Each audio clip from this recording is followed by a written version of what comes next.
12.3 내란에서 군 동원을 배후 기획한 혐의를 받고 있는 문상호 정보사령관이 경찰에 체포됐습니다. 경찰청 국가수사본부에 취재기자 나가 있습니다. 백승우 기자, 문 사령관은 긴급 체포됐다가 석방이 됐는데 오늘 다시 체포됐네요. 네, 당시 경찰의 영장 없는 긴급 체포를 검찰이 승인하지 않아서 석방됐는데 오늘 낮 경찰 특별수사단이 이번엔 체포영장을 발부받아 체포한 겁니다. 앞서 검찰이 경찰 수사를 견제하려고 불승인한 거 아니냐는 반발이 나오기도 했는데요.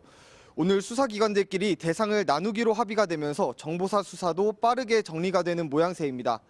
문상호 사령관은 이른바 햄버거집 회동 등을 통해 계엄을 사전 모의하고 중앙선관위에 실제로 병력 투입을 지시한 혐의를 받고 있습니다.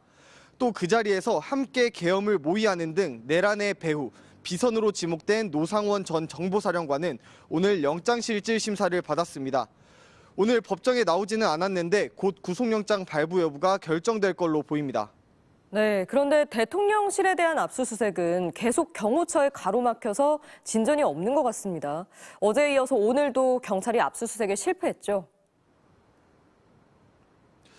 네, 대통령실 경호처가 오늘 사실상 압수수색을 거부한다는 사유서를 공조수사본부에 보내왔습니다. 군사상 기밀, 공무상 이유를 들었는데요. 어제 8시간 대치하다 경찰이 물러났고 경호처는 오늘까지 협조 여부를 알려주겠다고 했는데 저녁 5시쯤 저런 입장을 보내온 겁니다. 공조본이 압수하려는 대상은 내란 당일 윤석열 대통령이 조지호 경찰청장에게 국회의원들을 체포하라고 지시할 때 쓴 비화폰 서버 기록입니다. 하지만 군사상 비밀을 요구하는 장소는 책임자 승낙 없이는 압수수색할 수 없다는 법정을 근거로 경호처가 막아선 겁니다. 그런데 그 책임자가 이제는 윤석열 대통령이 아니라 권한대행이 된 한덕수 총리이고 협조 지시도 할 수 있다는 해석이 나옵니다.